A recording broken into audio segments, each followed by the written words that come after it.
नमस्कार, मैं भागीरथ सिन्हा सक्षम लाइव प्रोग्राम के आप सभी दर्शकों को मेरा प्यार भरा नमस्कार और आज आप सभी दर्शकों का हार्दिक स्वागत है। आज का प्रोग्राम है मेरी दास्तान, मेरी कहानी। और जैसा कि आप जानते हैं कि आज की जो एपिसोड है वो हम सत्य घटनाओं पर आधारित एक कहानी आपके बीच लेकर के आते हैं। और ये कहानी पूर्णतः सत्य है, लेकिन जब हम चैनल पर चला रहे हैं और इस पर तो वैधानिक चेतावनी के तौर पर मैं ये जरूर कहना चाहूँ कि इसमें नाम और स्थान, व्यक्ति विशेष किसी का हट करने का मेरा कोई मकसद नहीं है, न ही इस घटना से जुड़े किसी पहलू पर हमारा कोई अलग से विचार है। बस घटना को हम आपके बीच उसी तरह से प्रस्तुत करने जा रहे हैं जो घटनाएं हैं। बस इसके साथ हमारा जो मकसद है कि इस घटनाओं से समाज पर होने वाली प्रभाव और व्यक्ति पर इनका क्या विशेष प्रभाव है, जिसके कारण कि परिवार कब बनता है, कब बिगड़ता है और कब परिवार को संभालने की जरूरत होती है। इन तमाम पहलुओं को इस कहानी से जोड़ करके देखने की जरूरत है। ये है भूमिका। लेकिन जिस नाम के साथ आज हम इस कहानी की शुरुआत करेंगे, संजोग बस किसी पर्सन के नाम से अगर जुड़ाव भी है तो हम उनसे क्षमा चाहूँगा। ये नाम बदला हुआ है और बिल्कुल काल्पनिक है, क्योंकि ये घटना सत्य होने के साथ नाम को काल्पनिक रखा जाता है। और हम बार बार ये दोहराने की कोशिश करते हैं कि किसी भी स्तर पर अगर आपको हर्ट फील होता है तो इसके लिए हम अपने दर्शकों से क्षमा याचना चाहूँगा। हमारे प्रोग्राम से आप लंबे समय तक जुड़े रहे हैं और आप हमारे अच्छे दर्शक रहे हैं, और मैं चाहूँगा कि जो दर्शक हमारे साथ अभी नहीं जुड़ पाए वो जरूर जुड़े। और हमारा व्हाट्सएप और फ़ोन नंबर भी आप ध्यान से एक बार सुन लें, 9311124880। साथ साथ ईमेल आईडी है saksham.del1@gmail.com। हमारा वेबसाइट है www.sakshamsociety.org। तो साहब, ये रही हमारा परिचय। आप हमें लाइक और सब्सक्राइब करें, साथ साथ बेल आइकॉन बटन को दबाना ना भूलें, ताकि हमारा हर एपिसोड आपके पास जल्द से जल्द पहुंचे और आप इस ज्ञानवर्धक रोचक कार्यक्रम से हमारे साथ जुड़े रहें। आपका परामर्श और सुझाव हमारे लिए संजीवनी का काम करेगा, इसलिए हर प्रतिक्रिया पर आपका स्वागत है। आप हमारे हर एपिसोड को देखते हुए हमें अपना परामर्श जरूर दें। तो जनाब, आइए आज हम की कार्यक्रम को शुरुआत करते हुए, तो आज की जो कथा है और जो शीर्षक है वो हार नहीं मानना।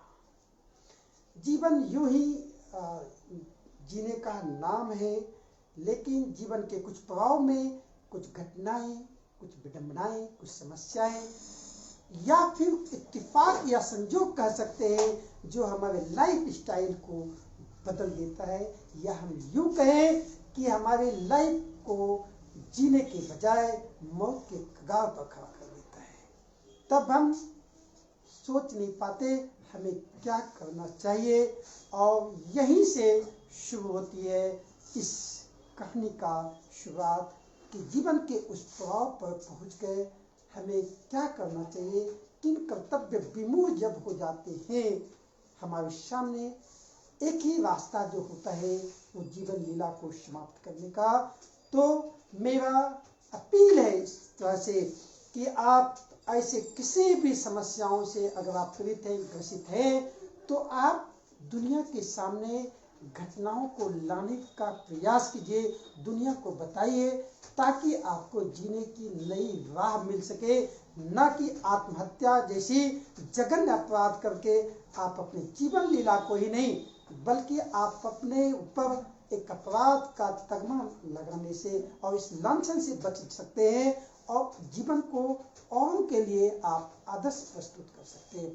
तो आइए, ये कहानी है स्नेहा की। स्नेहा एक शादीशुदा महिला है जिनकी उम्र 29 वर्ष के लगभग है और अपने 2 बाल गोपाल बेटा और बेटी के साथ अपने जीवन को सुखमय जीवन जी रही है। अपने घर में वो सिलाई कढ़ाई का भी काम करती है और पति एक प्राइवेट संस्थाओं में वैन ड्राइवर हैं जो वैन चलाने का काम कर रहे हैं। जीवन यूं ही पंख लगाकर अपने साथ अपनी वान भर रही थी। कहीं दूर दूर तक दुख का नाम नहीं था। सुखी परिवार, संपन्न परिवार था। हम दो, हमारे 2 का परिवार था। बच्चे स्कूल में पढ़ाई कर रहे थे। सब कुछ ठीक ठाक चल रहा था। लेकिन कहते हैं कि ये इश्क नाम की जो चीज है कब कहाँ किसे डगमगाने पर मजबूर कर दे, कब किसके गिरफ्त में ला दे, यह बस में नहीं है।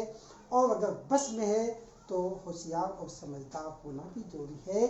तनिक भी नासमझी होते हैं तो आप इसके शिकार होते हैं। जी हाँ, तो इस नासमझी का सबसे पहला शिकार स्नेहा का पति हुए, जो वैन चलाते हुए इत्तेफाक से एक दिन एक लड़की को लिफ्ट दिया और वो लिफ्ट का परिणाम यह हुआ कि धीरे धीरे वो स्नेहा के पति के करीब आ गया और उन्होंने उसके पति का माइंड को इस तरह से बदल करके रख दिया, अपने मुंह पास में इस तरह से उसे फंसाया या अपने प्रेम जाल में इस तरह से उसे जकड़ के बांधा कि उनके सुखमय परिवार पर धीरे धीरे ग्रहण लगना शुरू किया। और ये ग्रहण बच्चों की पढ़ाई लिखाई और घर की सुख शांति को छीन ले गया। जिस घर में खुशियां चहकती थी उस घर में कोलाहल वातावरण गूंजने लगा, क्योंकि स्नेहा के पति सिर्फ इसी अय्यासी में नहीं डूबे बल्कि वो शराब के और शबाब के इस तरह से आदि हुए कि वो अपने घर को कब लुटा बैठा उन्हें इस बात का एहसास भी नहीं रहा। कहते हैं कि मती गई तो जीवन की गति गई।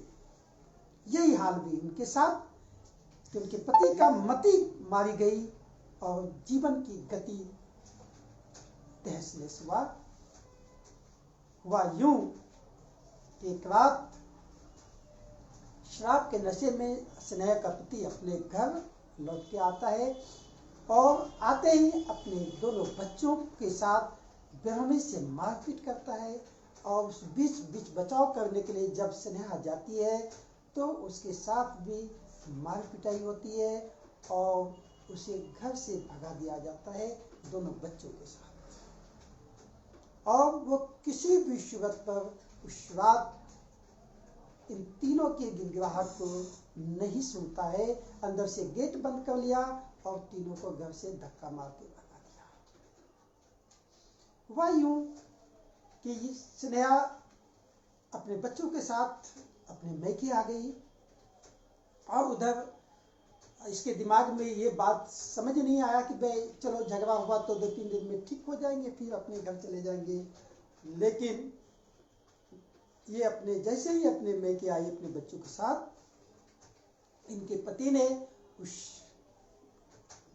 लड़की को शादी कर अपने घर ले आया। और फिर जो तमाशबीन हुआ वो ये कि वो दोनों शाम के समय अपने घर शराब में डूबे होते थे और अन्य लोगों का उनके घर पर भी आना जाना शुरू हो गया और आसपास यह कानाफूसी शुरू हो गया कि कल तक जो ये घर ठीक था आज ये अय्यासी का अड्डा हो गया है और गलत कामों का ये अड्डा है। इसलिए इस पर जल्द से जल्द पुलिस की कार्रवाई होनी चाहिए। और वह भी इसी तरह से वो गए, पुलिस कार्रवाई हुई, दोनों पकड़े गए, कुछ दिन जेल भी रहे, फिर छूट करके घर आया और स्नेहा से माफी मांगा और फिर अपने बच्चों को लेकर के घर गया। लेकिन यह सिलसिला थोड़े दिन ही रहा, फिर उसके जीवन में ऐसा बदलाव आया और उस लड़की का एक्सीडेंट होता है और वो मारी जाती है। अब बचा स्नेहा का पति कि उसके चिंता में, उसके वियोग में परेशान सा, हैरान सा होने लगा और स्नेहा के साथ आए दिन ऐसे ही मार पिटाई का शुरू हुआ और जो रफ्तार उस जीवन में चल रहा था चंद दिनों का, वो हालात, वो हाल स्नेहा के साथ उसके पति ने करने के लिए उसे खुद मजबूर किया। वह यूं, क्योंकि शाम को अय्याशी का अड्डा और शराब का अड्डा उन्होंने अपने घर को बनाया और इस घर में न जाने किस लोभ में स्नेहा को फंसाया गया या स्नेहा उसके लिए राजी हुई।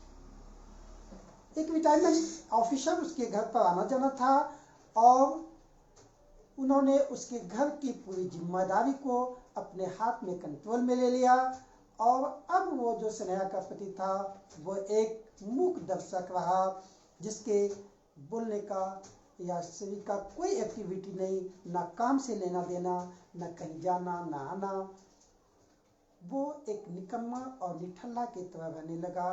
बस काम उसका यही था कि अगर किसी बात पर जवाब देता है या कुछ कहता है तो स्नेहा की पिटाई करना और इस बेरहमी से पिटाई करते थे जिससे कि उसे पता नहीं होता था, कई घंटे उसे होश नहीं आता था कि क्या होगा। शुक्र है ऊपर वालों का कि वो बच्चे उनके साथ दोनों थे कि हर हाल में मार खा करके भी माँ को अकेला नहीं छोड़ता था, बच्चे उसके सदैव साथ रहे। अंततः ये घटना लगातार 2 सालों तक रहा।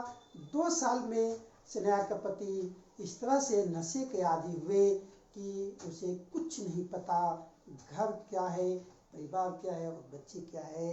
और धीरे धीरे स्नेहा के घर पर उस ऑफिसर का एक अधिकार हो गया और जाने अनजाने, ना जाने कब स्नेहा और उसके बीच रिश्ते प्रगाढ़ हो गए।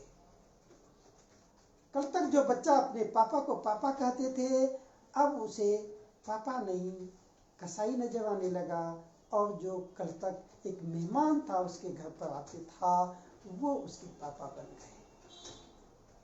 बात यहीं तक नहीं रुकी, आगे चल कर के उन्होंने 2 कदम आगे पांव बढ़ाया और उन्होंने स्नेहा को ये लोभ दिया कि हमारे एक बेटा है जो बाहर आता है अपने बच्चों के साथ, परिवार के साथ, चलो हम दोनों अपने घर में रहेंगे, इसे छोड़ देते हैं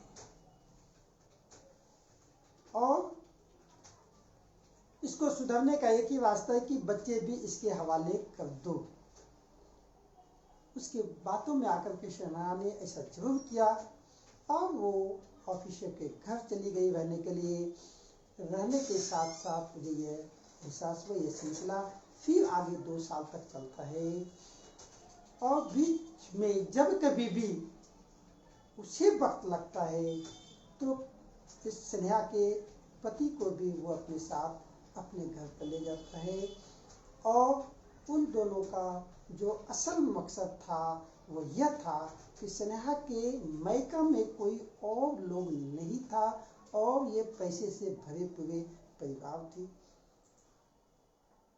उन्हें यह लोभ हो गया कि अगर हम दो एक हो जाएं और इसे पागल करार दे दे, इन्हें बना दिया जाए तो उस धन पर अपना अधिकार हो जाएगा।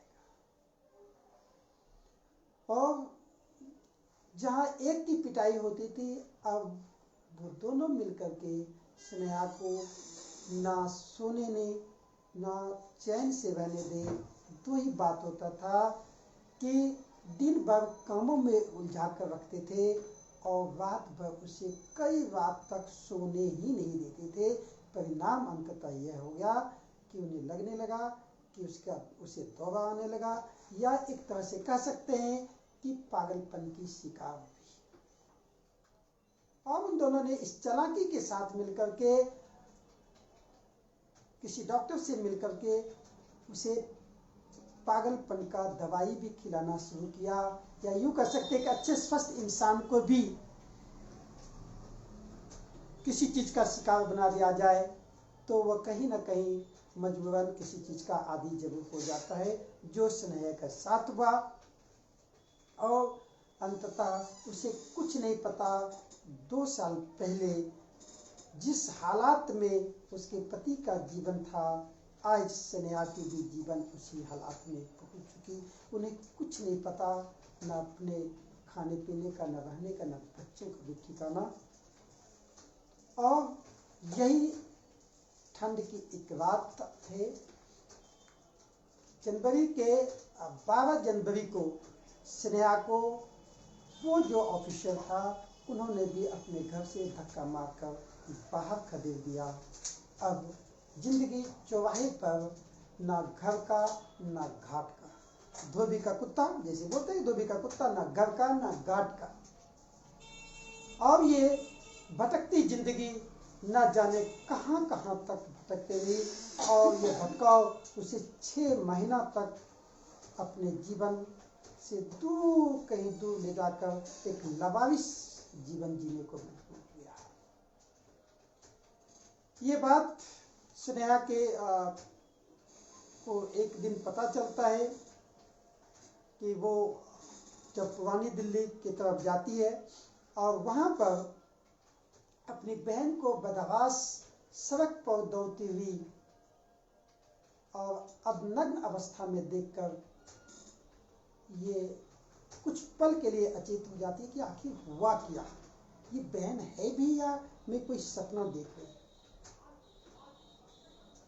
लेकिन जब करीब जाकर के उन्होंने देखा तो उसे पता चला कि सच में उनकी बहन ही है।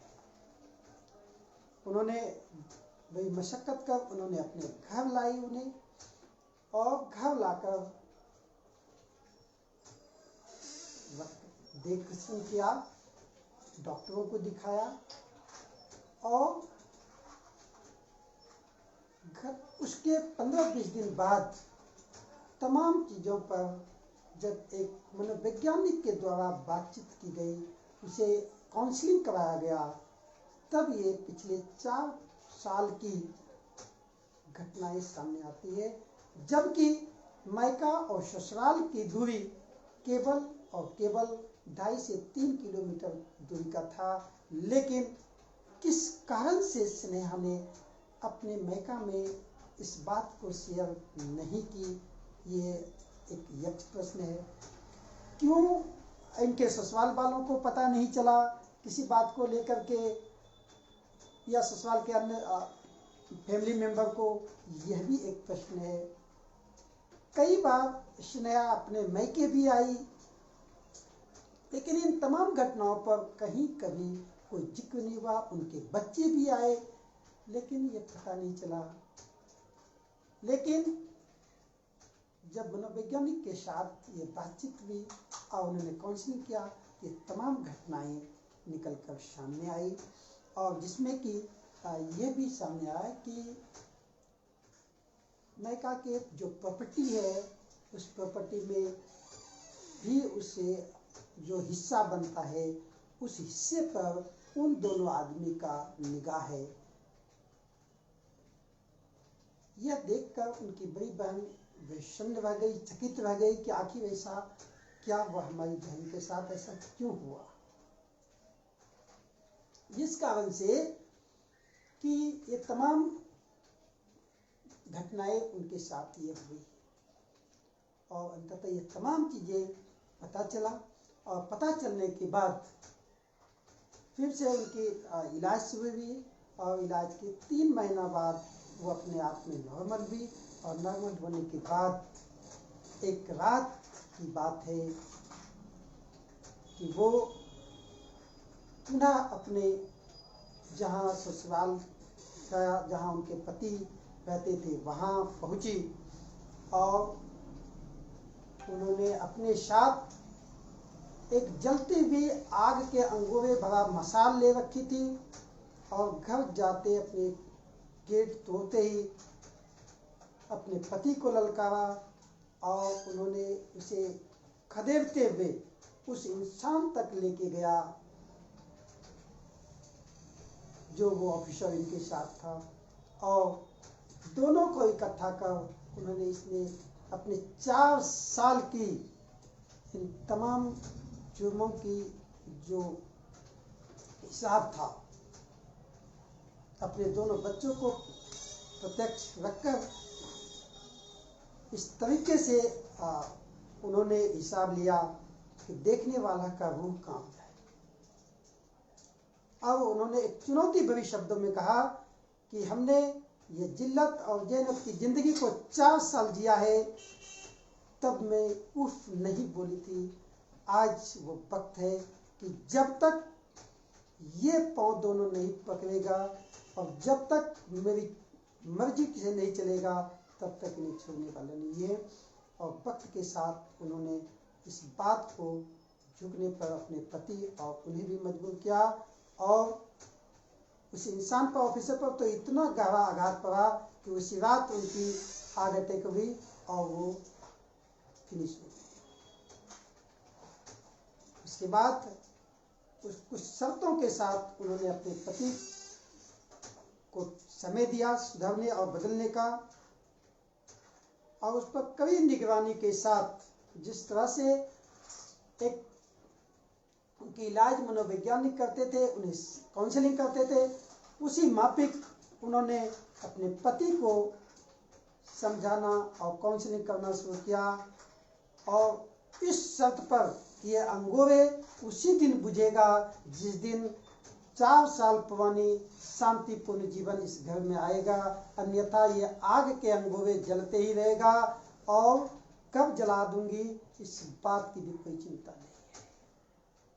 और ये जब खबर आसपास में पहुंचा तो काफी सारी महिलाएं उन्हें साथ देने के लिए स्नेहा का आगे आई और इन तमाम घटनाओं पर बारी बारी से जब चिंतन और मंथन हुआ तो वो जो महिलाओं का उनका साथ मिला और हौसला मिला उससे वो और निखर के आई और अंततः उसके पति को हार मानना ही पड़ा और यह सिलसिला भी का अगर हम कहेंगे 3 से 5 महीने का रहा और आज वो दिन है, आज वही स्नेहा का पति और वही स्नेहा का बच्चा है जो आज घर में फिर से पुनः खुशियां लौट आई है। तो ये संघर्ष की दौड़ और ये जो परिवर्तन ये पुरुषों द्वारा नहीं, ये समाज ऐसी घिनौनी समाज है। कुछ अपवाद अब हो सकते हैं लेकिन इस घटना में जो 2 पुरुषों द्वारा एक महिलाओं के साथ जो हिंसा हुई, जो उनके साथ बर्ताव हुआ, वो बहुत ही निंदनीय और अशोभनीय भी है। समाज में इस तरह से घटनाएं जब हो तो चौकन्ना होकर के, कान खड़े होकर के उसके लिए मुकाबला करने की जरूरत है, ना कि चुप्पी साधने के साथ, क्योंकि समाज ने चुप्पी साधा और खुद जैसे स्नेहा ने चुप्पी साधा तो इन्हें 4 साल तक जिल्लत की जिंदगी जीनी पड़ी।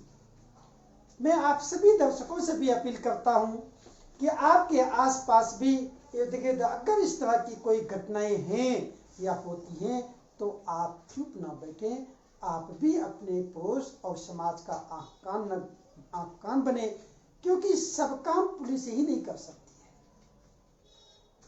मैं इसलिए भी ये बात जोर देकर के कहना चाहूंगा क्योंकि इसमें कहीं आप देखेंगे जिक्र पुलिस की नहीं आई, सिर्फ वो एक घटना थी